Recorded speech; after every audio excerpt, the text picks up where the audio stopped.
Okay. We know you know how this thing starts. Loud fanfare, a flashy logo, and 3 paragraphs of context that ascend towards space. You know the story, and you all know how it ends. I am your father.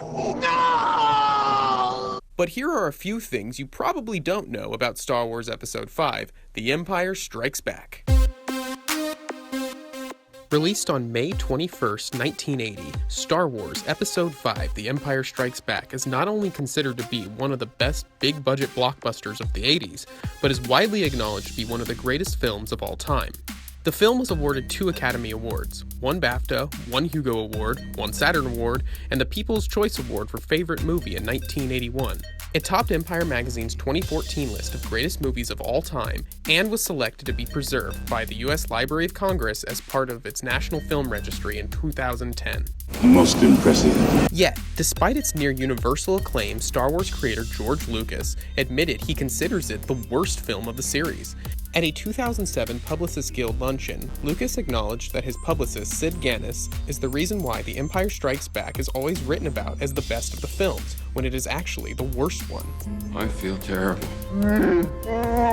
It's no surprise that George Lucas thinks lowly of Empire, given his well-documented struggles during the development of the Star Wars sequel. After his negative experience working within the Hollywood system during the production of Star Wars, Lucas invested $33 million of his own money, including bank loans and revenue from the first film, to finance the sequel. With total control of the production, Lucas determined he would be too busy to actually direct the film, hiring his former USC film professor Irvin Kershner to take the job. It didn't take long for Lucas and Kershner to start butting heads over the tone of the film. While both agreed the sequel should be darker than the first, Kershner wanted to give the film a slow burn pace and focus on the characters more so than the cutting-edge special effects, an ideology that didn't line up with Lucas's idea for an action-heavy blockbuster. The one thing they did agree on, that Yoda would be the philosophical heart of the picture. Yes. Originally conceived as a large alien warrior, Yoda, or Minch Yoda as he was referred to in Empire's original script, was brought to life on screen by Frank Oz, the puppeteer behind Fozzie Bear and Miss Piggy. In fact, the Muppets creator Jim Henson, who had a hand in developing Yoda, once brought Miss Piggy and Kermit to the set. George Lucas jokingly revealed later that he thought of Yoda as the illegitimate child of Kermit the Frog and Miss Piggy.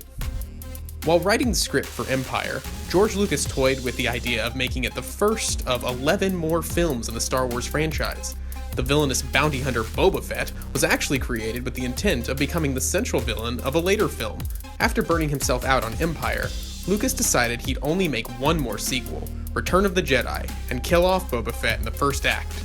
I have altered the deal. Pray I don't alter it any further. The character's distinctive armor was designed by Joe Johnston, who would later go on to direct the films Honey, I Shrunk the Kids, Jumanji, and Captain America: The First Avenger.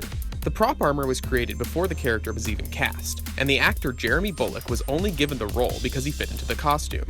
He didn't even have to audition, or give a line reading of any of Boba Fett's 4 lines.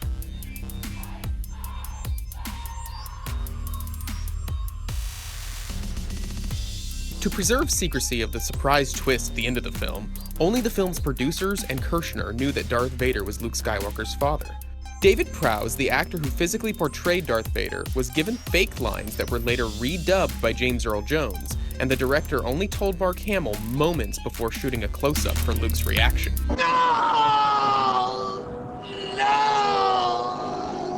Despite the secrecy, a Berkeley, California newspaper covering a convention appearance by David Prowse accidentally spoiled the twist in 1978, 2 years before Empire's release.